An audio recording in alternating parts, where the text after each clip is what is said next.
Coucou, alléluia, alléluia, peuple de Dieu. C'est votre sœur Anne ce matin qui vient vers vous. Vous parler des derniers temps, parce que les derniers temps sont pas loin. Les derniers jours sont proches. Jésus, notre Seigneur Jésus-Christ, à notre porte bientôt. Voici pourquoi ce matin je me tiens devant vous, pour vous parler de l'amour de notre Seigneur Jésus-Christ. Parce qu'au dernier jugement, chacun de nous va rendre compte. Il faut qu'on voie notre comportement.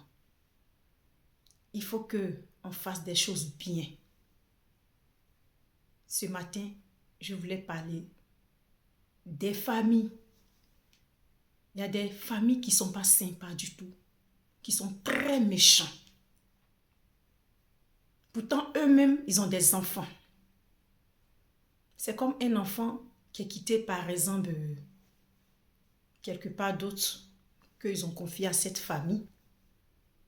Et c'est ce petit, ou bien cette petite innocente qu'ils ont envoyée dans cette famille, qui doit traverser toutes sortes de méchanceté. Souvent même, ce n'est pas un autre enfant même qui est quitté dans une autre famille qui est venu dans cette famille, non. Ce dernier ou cette dernière est née dans cette famille. Soit elle est la cousine, la fille au petit frère du papa, ou bien la fille à la mère de la maison, soit sa nièce, la nièce à madame, ou bien le cousin, le neveu au monsieur. Et ces enfants-là souffrent. Ces enfants-là souffrent, ils deviennent des serpillères de la maison. Ils deviennent des boniches même au moins, ça a un nom. Esclaves, l'esclavage. Et ce n'est pas bien du tout, frères et sœurs. Donc voici ce message que je voulais faire passer ce matin. Changez votre façon de faire. De maltraiter les enfants de Dieu parce que nous sommes tous des enfants de Dieu. Et chacun est venu sur cette terre pour accomplir une mission. Mais si toi, ta mission, c'est de maltraiter l'enfant d'autrui, parce que ce n'est pas toi ton enfant, mais là, demain, les derniers jours, tu vas rendre compte. Les derniers temps ne sont pas loin, frères et sœurs. Voici le message que je voulais faire passer. Il y a des enfants qui sont victimes. Souvent même, il y a des enfants, vraiment, qu'ils n'arrivent pas. Ils se demandent, mais qu'est-ce que je suis venu faire dans cette famille? Parce que les parents au village sont très pauvres. Les parents sont au village, ils pensent que l'enfant est dans la joie parce que c'est une bonne famille. Ils ne savent pas ce que les enfants traversent dans des familles bizarres, méchants, qui sont prêts à faire tout. Tout à ces pauvres enfants innocents. Souvent même, c'est les propres sangs. Quand je dis les propres sangs, c'est quoi? Peut-être c'est la cousine, voilà. Elle est la cousine, elle est la nièce au monsieur ou bien la nièce à madame. Elle devient la serpillère. Ce que eux-mêmes, les propres enfants ne peuvent pas faire. Ils font traverser ça à ces gens d'enfants. C'est l'enfant qui lave les assiettes. La douche où tous les vieillards, les vieilles femmes, les vieux de la maison se lavent. C'est cet enfant, un petit enfant de 10 ans et 9 ans, qui va laver cette douche souillée. Moi, j'ai connu une petite, elle avait que 10 ans.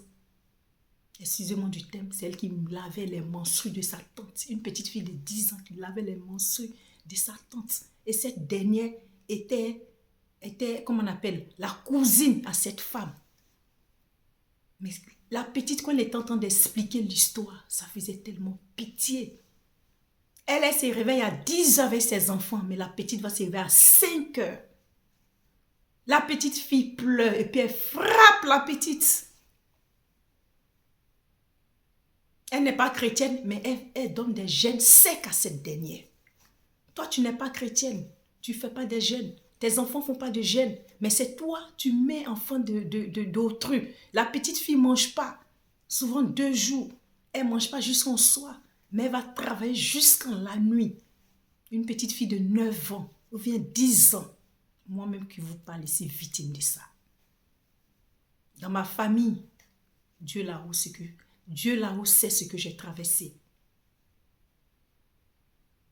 C'est la main de mon Dieu qui était sur ma vie. Donc, chers parents, ce matin, je m'adresse à vous. Changez votre façon de faire. Essayez de revoir vos comportements. Et souvent, c'est des familles chrétiennes aussi qui vont à l'église, tu les vois, ils sont zélés comme ça. Partez chez eux.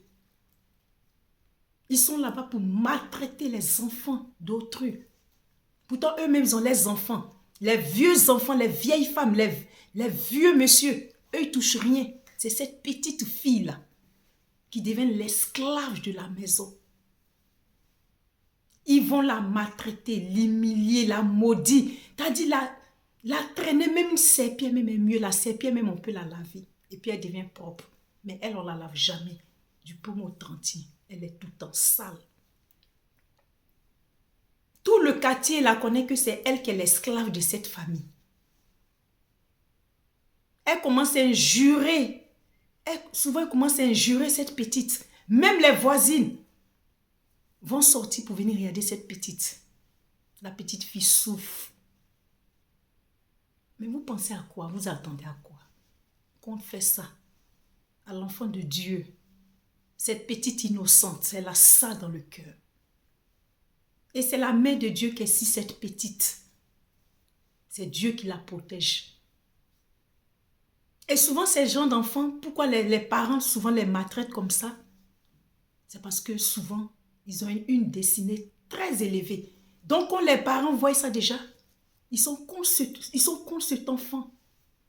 Ils sont déjà jaloux de l'enfant parce qu'ils voient que c'est une personnalité. Donc, déjà à ces bas âges, ils commencent à faire souffrir, maltraiter l'enfant. D'autres vont même chez les féticheurs, chez les guérisseurs, pour détruire la vie. Ils volent la chance de ces enfants pour donner à eux les enfants. Donc, chers parents, même si vous n'avez rien, gardez vos enfants chez vous. Si vous ne mangez pas, si vos enfants ne mangent pas, c'est mieux que l'enfant va vivre l'enfer. Parce qu'elle sait que c'est elle qui tient la famille souvent. Celle qui doit envoyer les sacs de riz, un peu d'argent au village pour aider la famille. Et quand elle frappe l'enfant, elle va insulter la petite avec. C'est moi je nourris ta famille. C'est moi je fais ça à ta famille. Déjà tu rends service à l'enfant de Dieu, mais chaque matin quand tu dois parler de ça, tu dois rappeler la petite. Tu dois parler de ça sur tous les toits, dans le quartier. On sait que cette petite-là, ce n'est pas son père et sa mère. On sait qu'elle n'est pas de cette famille. Mais ta nièce, c'est ton enfant, c'est le même sang. Ta cousine, c'est ton enfant. L'enfant de ton frère, l'enfant de ta soeur. Mais c'est ton enfant, c'est le même sang. Pourquoi vouloir détruire l'enfant d'autrui parce qu'elle n'est pas quittée dans tes entrailles, ma soeur, mon frère? Ce matin, je m'adresse aux parents méchants. Des parents qui n'ont pas de cœur. Soignez votre comportement, votre façon de faire. Parce que Jésus va demander compte à chacune, chacun. Et les derniers temps ne sont pas loin. Ayez la main sur le cœur et changez votre comportement, s'il vous plaît, par l'amour de notre Seigneur Jésus-Christ. Ne prenez pas la couverture de Dieu pour mettre sur vous et en bas vous faites des choses très méchantes, très mauvaises. Et Dieu n'aime pas ça. Ce matin, c'est le message que je voulais vous faire passer pour m'adresser aux parents méchants qui n'ont pas de cœur, qui sont sans cœur. Je vais vous lire un passage. C'est le psaume 91.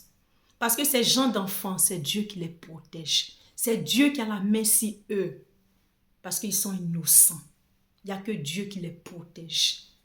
Et Dieu sait ce qu'il fait de ses enfants. Ce sont ces enfants-là qui deviennent comme nous, comme ça. Écoutez, mes frères, c'est celui qui demeure sur l'abri du Très-Haut repose à l'ombre du Tout-Puissant. Je dis à l'Éternel, mon refuge et ma forteresse, mon Dieu en qui je me confie. Car c'est lui qui te délivre car c'est lui qui te délivre de l'oiseau leurre et de la peste. Il te couvrira de ses plumes et tu trouveras un refuge sous ses ailes. Sa fidélité est un bouclier et une cuirasse. Tu ne craindras ni les terreurs de la nuit, ni la flèche qui vole dans les jours, ni la peste qui marche dans les ténèbres, ni la contagion qui frappe en plein midi. Que 1000 tombent à ton côté, que 10 000 à ta droite, tu ne seras pas atteinte. De tes yeux seulement tu regarderas et tu verras la réduction des méchants. Car tu es mon refuge, ô Éternel. Tu fais du Très-Haut ta retraite. Aucun malheur ne t'arrivera. Aucun fléau n'approchera de ta tente. Car il ordonna à ses anges de te garder dans toutes ses voies. Ils te porteront sur les mains de peur que ton pied ne heurte contre une pierre. Tu marcheras sur les lions et l'aspide. Tu fouleras le lionçon et le dragon. Car, qu'est-ce qu'il m'aime, je le délivrerai. Je le protégerai et puisque connaît mon nom, il m'évoquera et je lui répondrai. Je serai avec lui dans la détresse. Je le délivrerai et je le glorifierai. Je le rassasierai de longs jours et je lui ferai voir mon salut. Vous attendez cela, frères et sœurs, chers parents. Ces gens d'enfants, c'est Dieu qui les protège. C'est Dieu qui veille sur eux.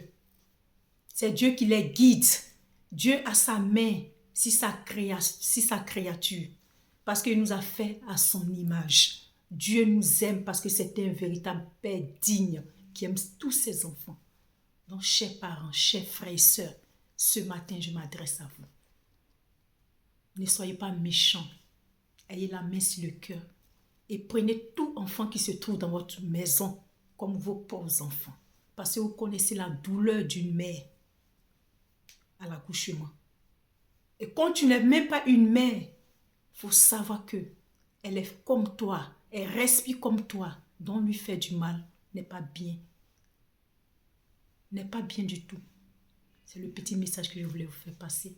Que le nom de Dieu soit béni. Shalom. Merci frères et sœurs.